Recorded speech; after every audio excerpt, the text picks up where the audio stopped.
The desert wind carried with it more than dust and heat. It carried whispers of a story too wild to be buried and too strong to fade. It was the kind of story that didn't begin with heroes or villains, but with people, raw and unshaped, caught in a world that didn't bend easy for anyone.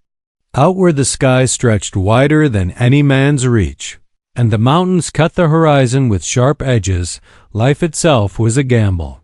Settlers came with dreams in their hands. Warriors guarded the land with fire in their hearts, and somewhere between them, fate played its hand.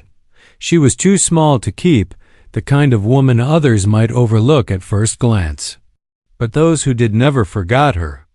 There was a quiet strength in the way she carried herself, even when the ground beneath her feet seemed too rough to stand on. Her spirit was not built to break, no matter how much the world tried to bend her. And it would be that same spirit that caught the attention of an Apache warrior, a man who had learned long ago that trust was a luxury and love was a dangerous fire. Apache lived by the rhythm of the land. Every scar he carried told a tale of survival, of battles fought under the burning sun, of nights where the only shield was the silence of the desert. To him, nothing came without a cost. His people had been pushed, hunted, and cornered, yet still they stood unbroken. But even he, a man hardened by war and loss, did not expect that his life would be bound to hers. She was not of his world, yet she became his world. The days were not gentle to her. Torn from the life she knew, she found herself in a place where each sunrise demanded courage, and each nightfall tested her will. Yet, instead of shattering, she began to grow roots in the unlikeliest of soil. The warrior watched as she faced the desert storms with eyes that did not lower, and he saw something rare, a strength that rivaled his own. It was not a strength of muscle or blade, but of spirit. And that was the one thing he could never break, nor did he wish to. Around them, the land boiled with tension. Settlers wanted to push farther, claiming more ground, while the Apache fought to hold on to the life they had always known. Every choice was dangerous. Every step forward carried the weight of blood and loss. In the middle of this storm stood the woman who refused to be small and the warrior who refused to be broken. Their worlds should have clashed and ended, but instead they collided and began something neither could have predicted. He made her his home not with walls, not with chains, but with a place in his life that no one else could take. She became more than a captive, more than a survivor. She became part of his fire, part of his silence, part of his fight. But love in the desert was never simple, never safe.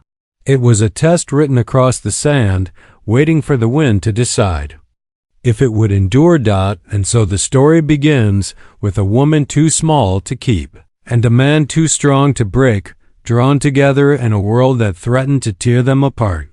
The desert has its secrets, and theirs was one of them. But what happens when the strength that binds two souls becomes the very thing that could cost them everything?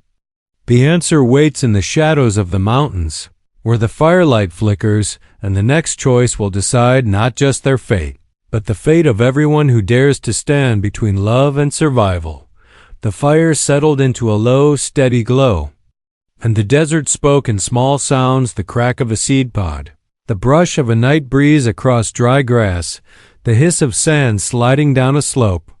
She sat close to the light with her knees drawn up, a blanket around her shoulders, and listened to the quiet. The warrior tended the embers with a thin branch, careful, patient, like he did most things. Even in the stillness, she felt the story, moving forward the way a river moves under a thin crust of ice. She wanted to ask 100 questions that could not be spoken with their few shared words. The land felt big enough to take every question and hide it in the dark, yet not big enough to hide the feeling that someone else was out there, listening to. She had not planned to be here. Her road had been a straight line once.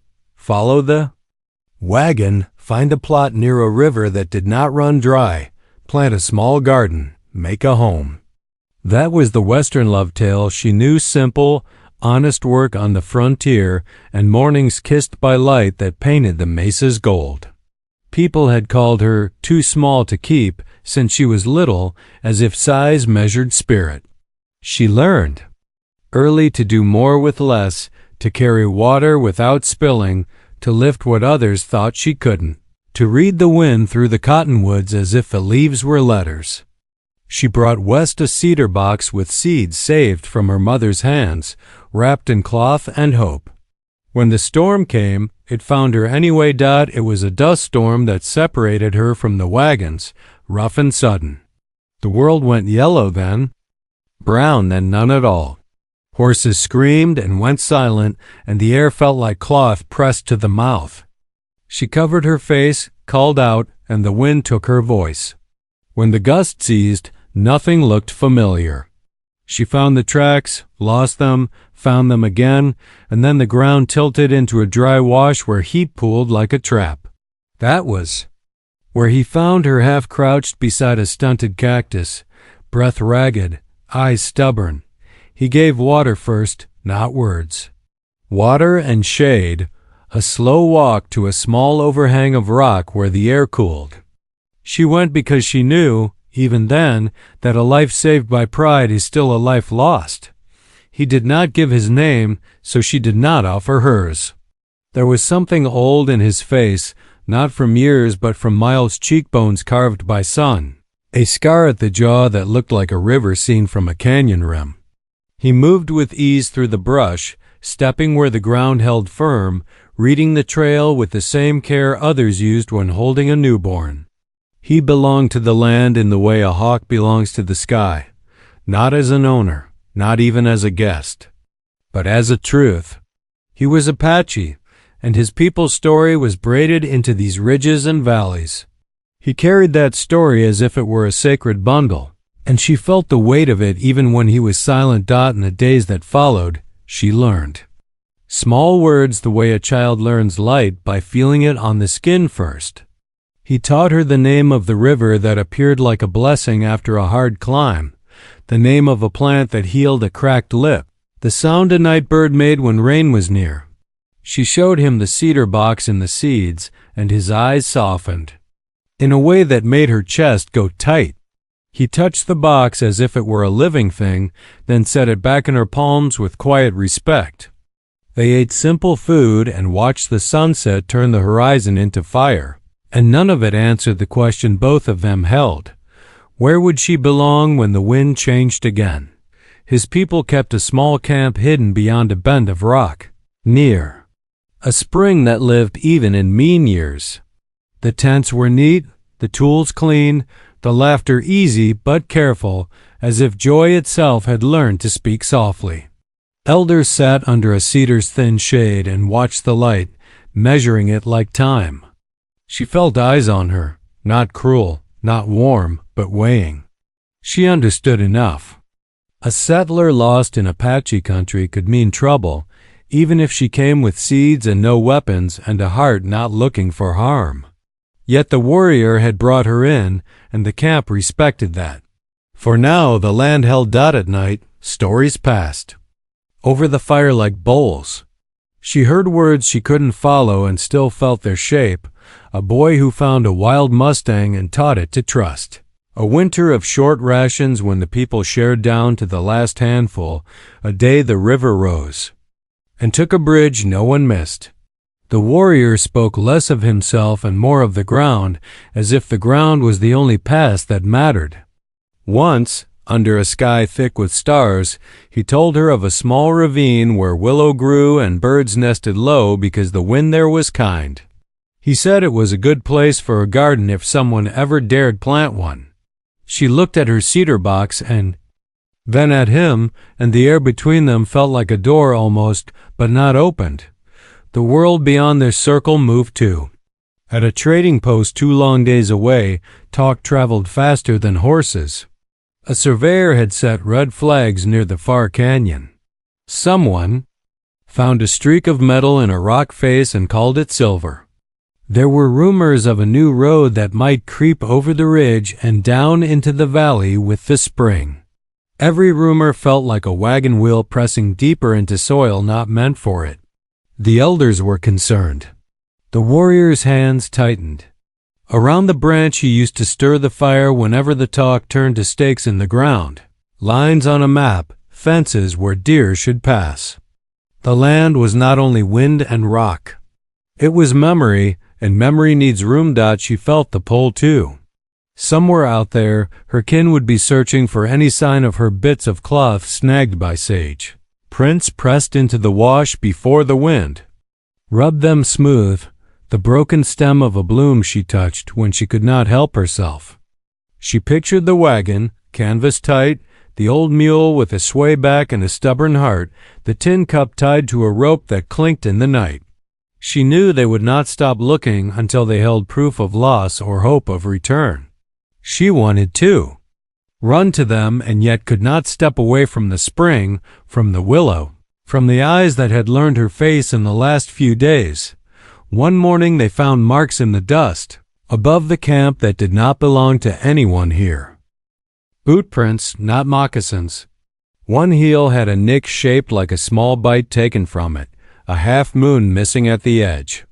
The prints led to a flat rock, then vanished. Someone had been watching.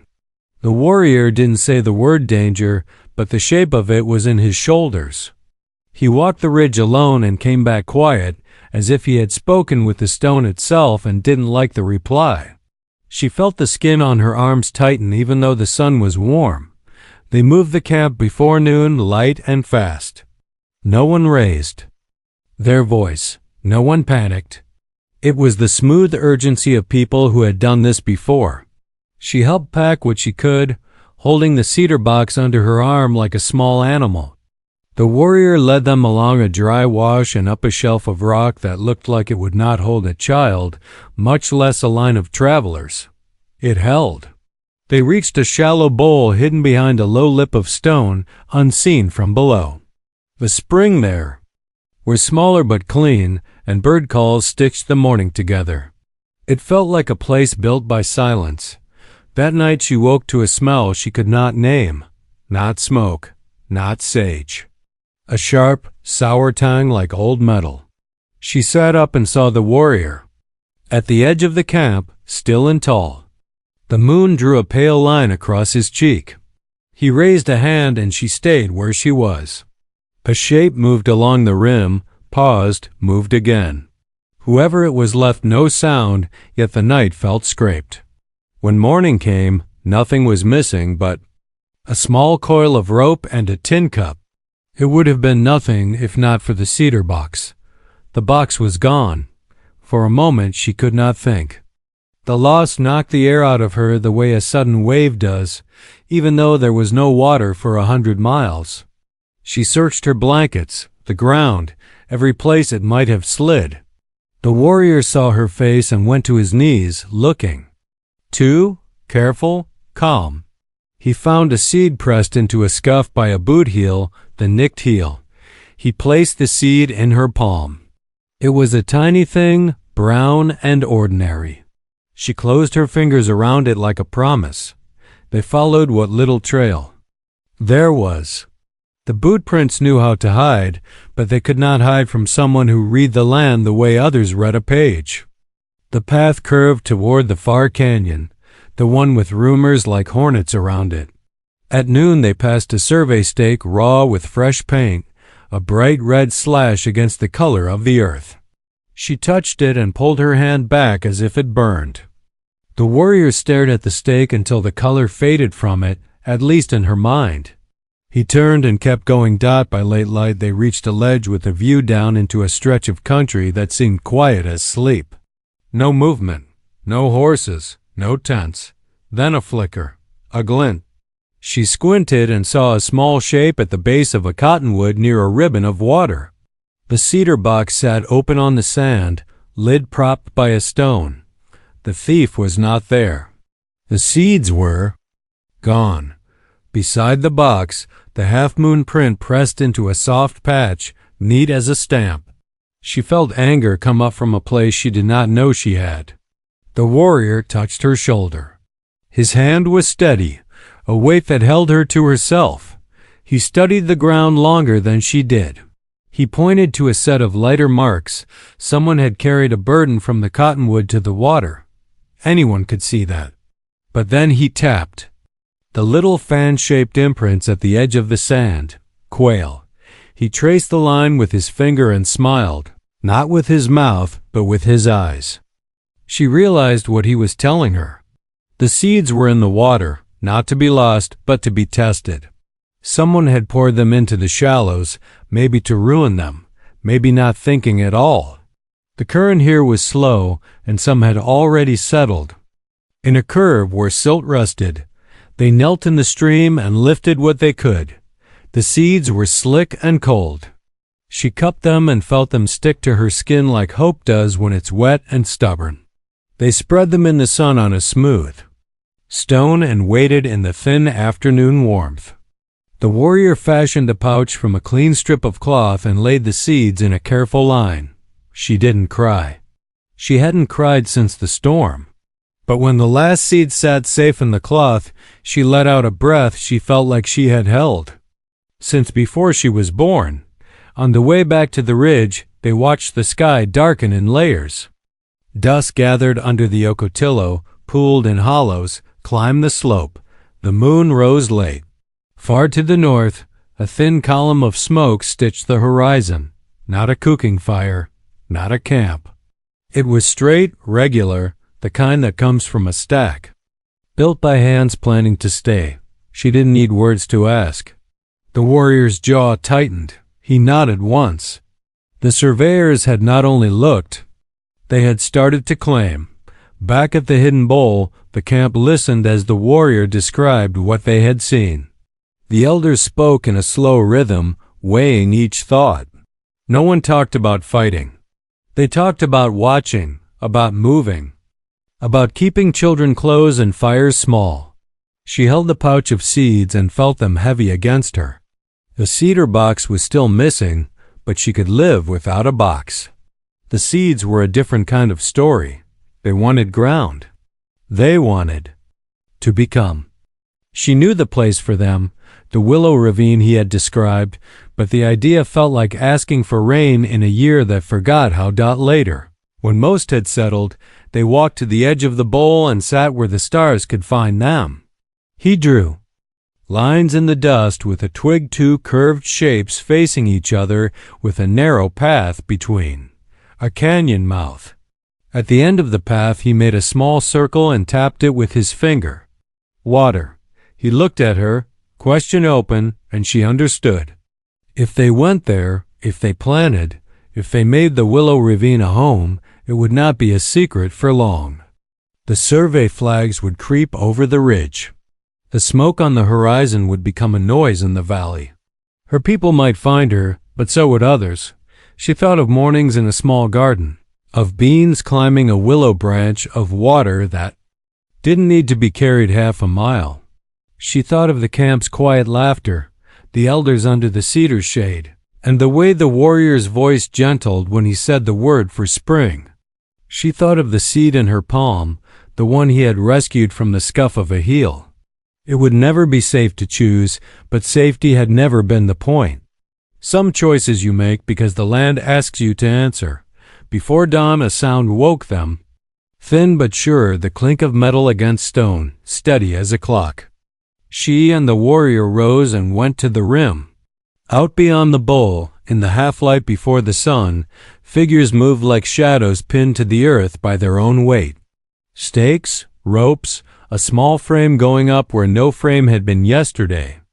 The heel with the half-moon nick flashed when a man stepped and turned. He looked up, as if he felt eyes on him, and the early light caught a shape in his hand. It was her cedar box. He lifted it, set it on a post, and tapped the lid with two knuckles like a promise made to wood. Then he turned back to his work while the sound of metal on stone kept time with the rising sun. The warrior's breath grew slow and deep beside her. She did not know if they would walk down to speak or turn to guard what they could not keep. The desert waited with them, wide as ever, holding its silence like a secret that refused to choose a side. The sound of metal striking stone carried farther than the smoke ever could. Every ring echoed across the canyon walls like a warning that the land was changing. She watched the men below with their boots firm in the dirt, their hammers steady, their voices sharp with command. Each stake they drove into the ground felt like another nail in the silence, another cut in the story that had been living here long before they came. The warrior stood at her side, arms crossed, his eyes unreadable. But she felt the storm behind them, building slow, ready to break when the moment came. The camp did not move that morning. Instead, they gathered in a circle and listened to the elders.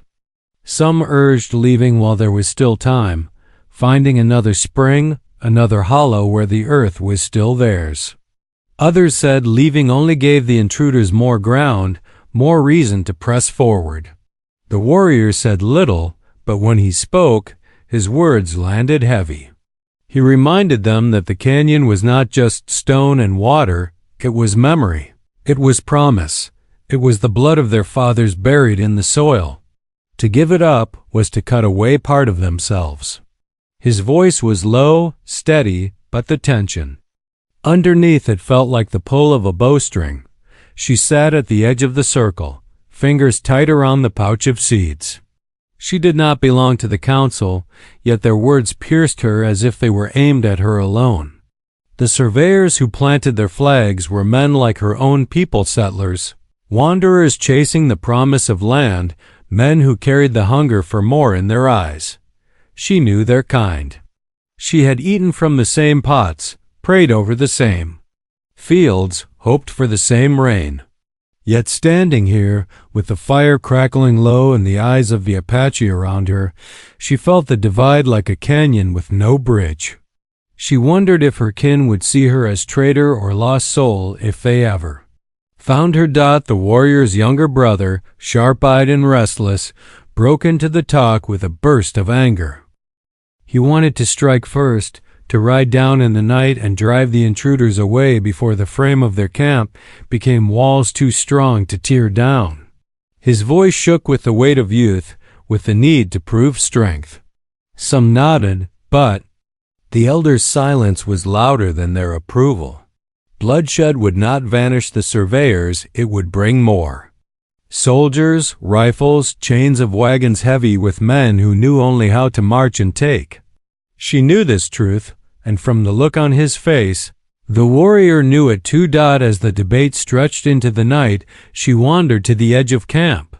The desert spread wide, its emptiness broken only by the pale glow of the intruder's fire. It burned steady, like a star that refused to fade.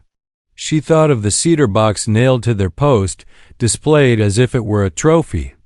It had carried the weight of her hope across the plains, seeds pressed between scraps of cloth. To them, it was nothing but a curiosity, a wooden shell with no value. They could not know what lived inside it or what it meant to her. That ignorance stung worse than the theft itself. The warrior joined her in the shadows.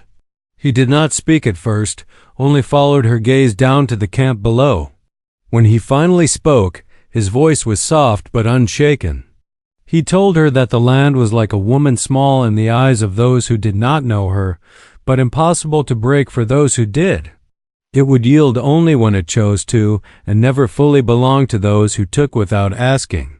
She turned to him, the words filling her chest, and wondered if he meant the land or her. The next days were restless. Scouts returned with word that more wagons were coming, heavy with supplies. Men on horseback had marked the river crossings, and fresh stakes gleamed red against the soil like wounds.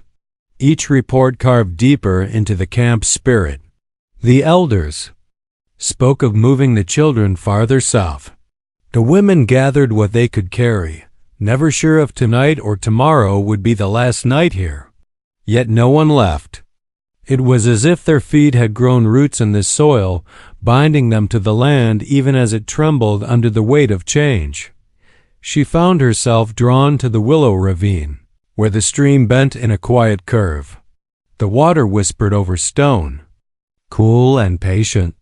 She imagined planting her seeds here, rows of beans rising green against the earth, blossoms clinging to the willow branches in the spring. But she also saw boots trampling the shoots, rifles standing where the stalks should sway.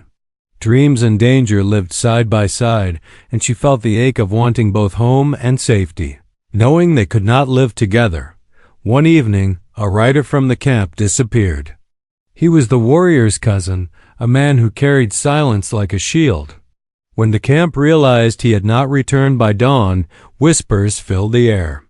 Perhaps he had gone to spy on the surveyors, perhaps he had been caught, perhaps he had chosen to leave altogether. The uncertainty gnawed at them all. By the third day, his horse returned alone, saddle torn, flanks lathered. No sign of him followed. The elders read it as a sign. The land itself was telling them that blood would soon spill. The woman could not sleep. She sat awake under the stars, turning the pouch of seeds over in her hands, feeling their weight shift like a heart beating. Faintly, the warrior found her there and crouched beside her. His eyes were weary, shadows carved deeper by days of worry, but they still held that quiet strength she had seen from the first. He told her the surveyors would not stop, not for treaties, not for warnings. They would build until the ground itself rose against them.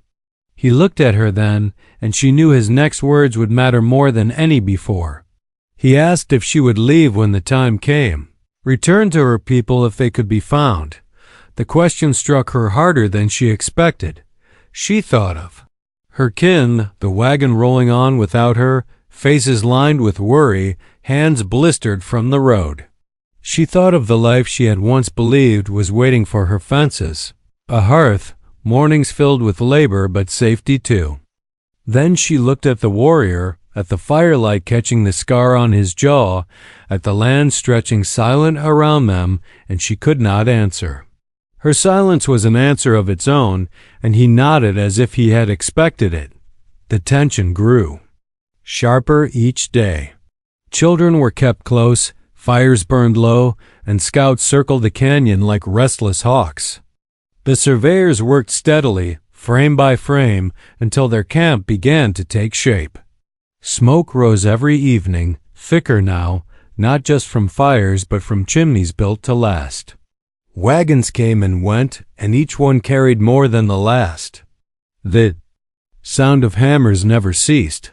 Then one night, a shadow crept into the Apache camp. It was the younger brother, his hands red with dust, his eyes burning. He carried with him a piece of cloth torn from a surveyor's tent, proof of his boldness. He bragged of slipping past their guards, of taking what he could to show they were not afraid. The elders were not impressed. They saw only danger in his pride, a spark that might ignite more than he could control. But she saw something else, the look of a boy trying to be a man in a world that would crush him if he faltered. Later, she overheard two men speaking low near the edge of camp. They wondered aloud if she was a sign of weakness, a settler woman given shelter when the land itself demanded strength. If trouble came, they said, it would find her first, and through her, all of them.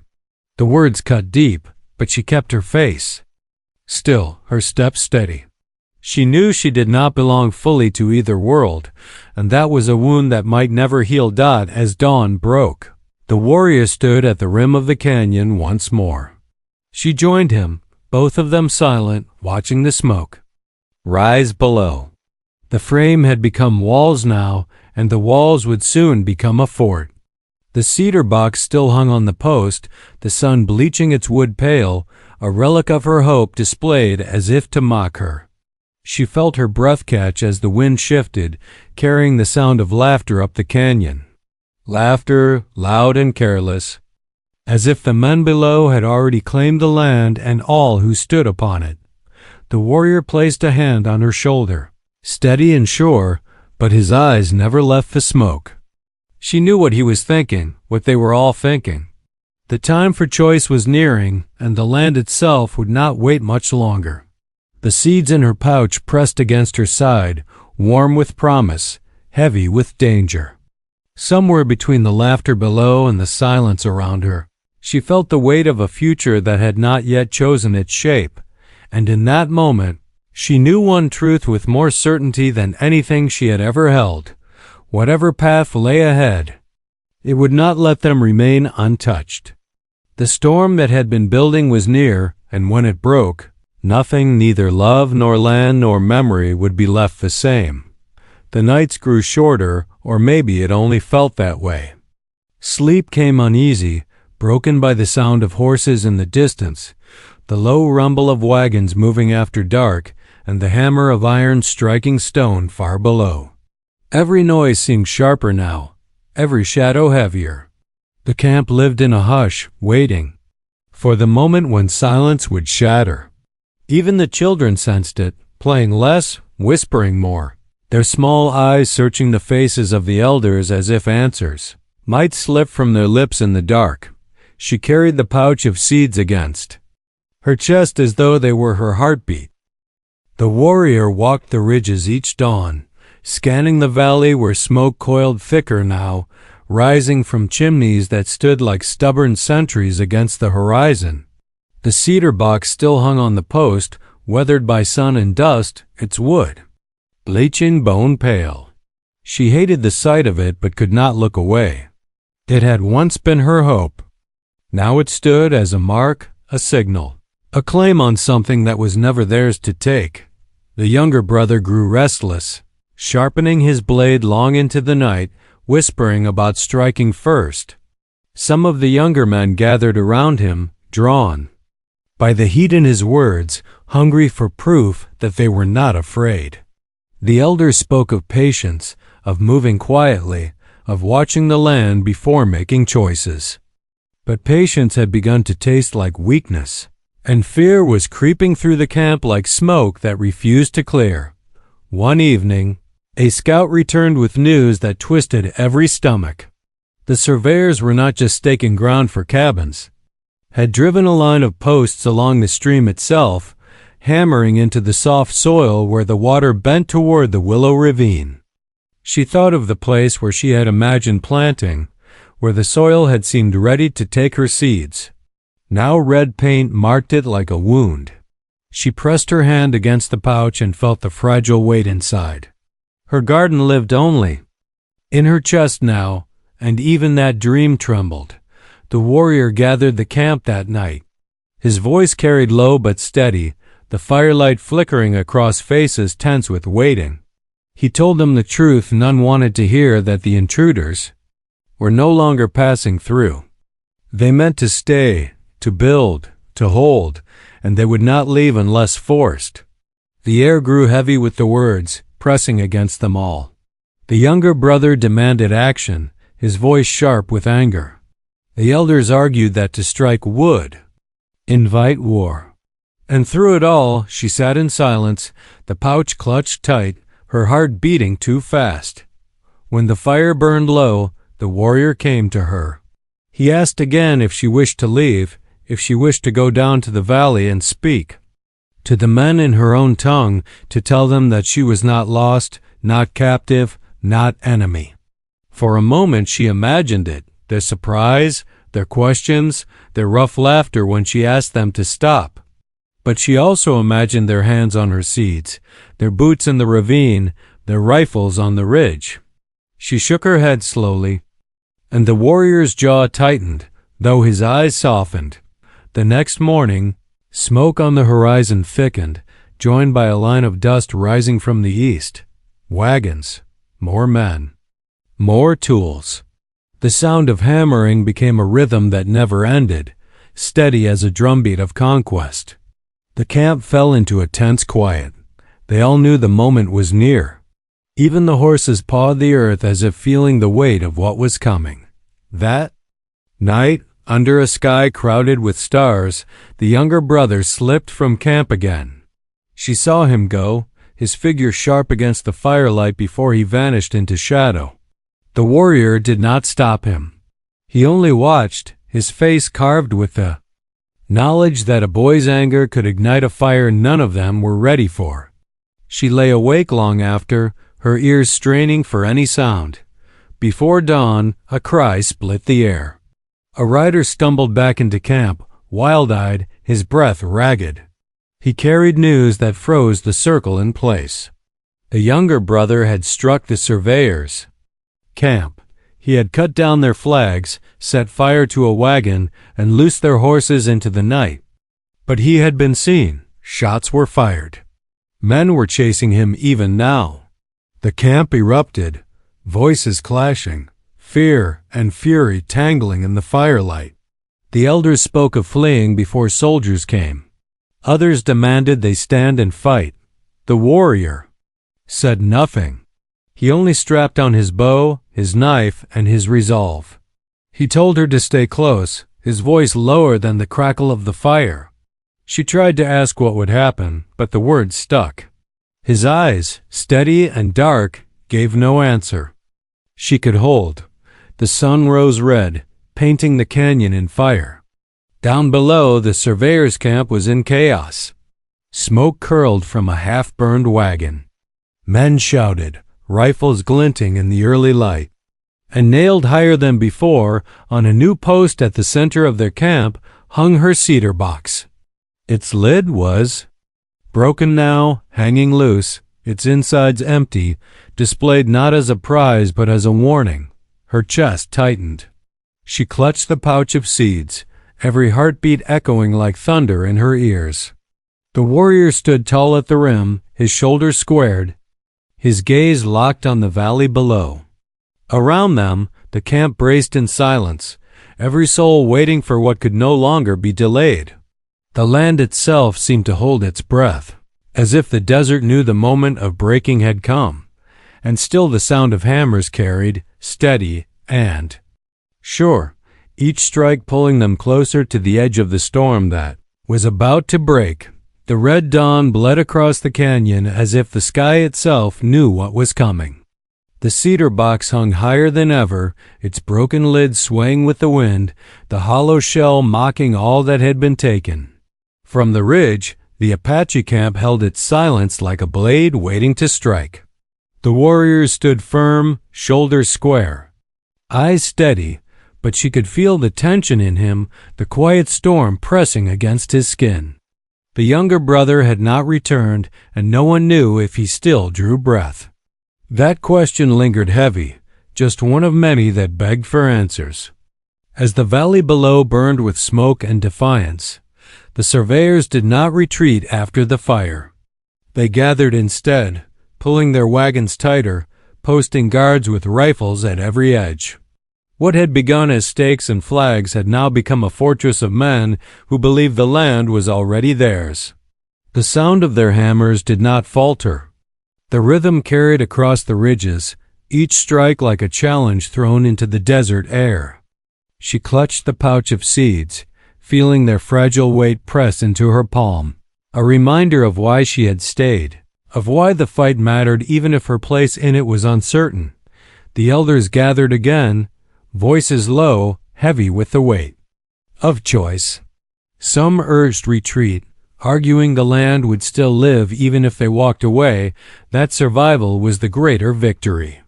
Others said leaving would cut their spirit in half, that home was not something to abandon without leaving a piece of themselves behind forever. The warrior spoke then, not with fire but with the calm of a man who had seen too many storms pass. He said no one could own the land, not truly, but those who stood against it would one day be broken by it. The desert belonged only to itself. What mattered was how they chose to live upon it, with pride or with fear. She listened, torn between the blood that had carried her west in wagons and the fire that now bound her here. Her people would have wanted her safe, tucked behind a fence with tilled rows and a cabin roof against the rain. But safety had already proved itself an illusion. In the end, she realized her choice was not about sides, it was about truth. And the truth was that the land had taken her in, and the warrior had given her a place in his fire. Leaving meant abandoning not just him, But the very part of herself that had learned to stand unbroken as night fell again, the desert breathed differently, restless. Coyotes called from the ridges, sharp and haunting, as if singing to the bones of those who once stood here. The warrior's younger brother stumbled back into camp near midnight, clothes torn, face streaked with blood and dust. He had escaped the chase, but only barely. His eyes burned with anger still, but there was fear behind it now, the fear of seeing death close enough to taste. The camp greeted him with both relief and warning. His recklessness had brought the storm to their door faster, but at least he still lived to learn from it. By dawn, riders came. Not soldiers, not yet, but hired men-armed survey guards who rode the ridges with rifles slung and eyes sharp. They shouted into the canyon, demanding answers for the fire, demanding submission. Their voices echoed with the weight of those who believed they held power. But the camp did not answer. The desert gave them silence instead, a silence thicker than any shout. The riders cursed it, fired shots into the air, then retreated back to their wagons. They would return, and everyone knew it. She walked with the warrior that afternoon to the willow ravine. The stream still whispered against the stone, patient, eternal. She knelt and dipped her hands into the water, letting it cool her skin. For the first time since the storm that had taken her from the wagon trail, she felt steady. She pulled the pouch open, and with the warrior's quiet nod, pressed the seeds into the soil near the curve of the bank. Not all of them, not enough to risk losing everything, but enough to make a beginning. She covered them with earth and let the water seep over, whispering to them as her mother once had when planting in the east. The warrior placed his hand on the soil too, as if binding the seeds with his own promise. It was a small act, but it shifted something inside her. The seeds no longer lived only in her pouch, only in her chest. They lived in the land now, claimed. Not by fences or flags, but by the quiet will to grow. Whatever came, whether the intruders stayed or went, whether soldiers marched or rivers dried, the earth had been asked to carry her hope. That was a power no man could hammer out of the soil. Days that followed were filled with watching and waiting. The surveyors strengthened their camp, but the Apache did not move. Neither side struck, and yet the tension coiled tighter, ready to snap. The warrior kept the camp steady, his voice calm, his presence anchoring them all. The younger brother learned silence, his pride tempered by the memory of rifle fire. The elders prayed in their own way, speaking to the land, asking it to guide their steps. And she, caught between worlds, found her place not as captive nor stranger, but as bridge. She gathered herbs with the women, shared quiet stories by the fire, and tended the soil in the ravine where green shoots finally broke through the earth. When the first sprout lifted its head, fragile but certain, she wept quietly. The warrior watched her and did not look away. In that sprout lived every choice they had made, every risk they had taken, every piece of themselves they had given to the desert. It was proof that even in the shadow of conquest, life would find a way to rise. The surveyors never did break the camp as they had planned. The fire and the loss of their horses slowed their work, and when rumors spread of soldiers being needed elsewhere, their grip loosened. Some wagons left, others lingered, but the great fort they imagined never rose higher than a few cabins in a frame of smoke. The land had resisted them, not with open war but with quiet defiance, the same defiance that lived in the Apache, the same defiance that lived in her. Seasons turned. The stream kept flowing, the willow kept bending, and her seeds grew. The garden was small at first, just enough to remind her that she was still part of something larger. But each season it gave more, and with each harvest came proof that the land accepted her. The cedar box never returned, but she no longer needed it. Its purpose had already been fulfilled. Years later, she would remember the sight of that broken box nailed high, its lid gaping to the sky. She would remember the smoke on the horizon, the sound of hammers echoing like thunder, and the silence of a people who refused to bow. But most of all, she would remember the moment she pressed her seeds into the soil, when the choice became hers and hers alone. Too small to keep, they had said once, but she had learned the truth: what is small is not always weak, and what cannot be broken will always endure. The desert did not promise safety, but it promised something greater: belonging. She had found her place not by holding to the past, not by fearing the future, but by planting herself in the present, in a land that demanded strength and gave it back tenfold. The warrior had made her his home, and in turn, she had made the land hers. When the wind carried the scent of rain, she would stand at the ravine and watch the storm roll in. Lightning would cut the sky, thunder would shake the earth, and the garden would drink deep of the water that always seemed too rare. She would smile then, knowing that storms come and go, but roots stay. And her story, bound to this land, bound to him, would live as long as the desert itself.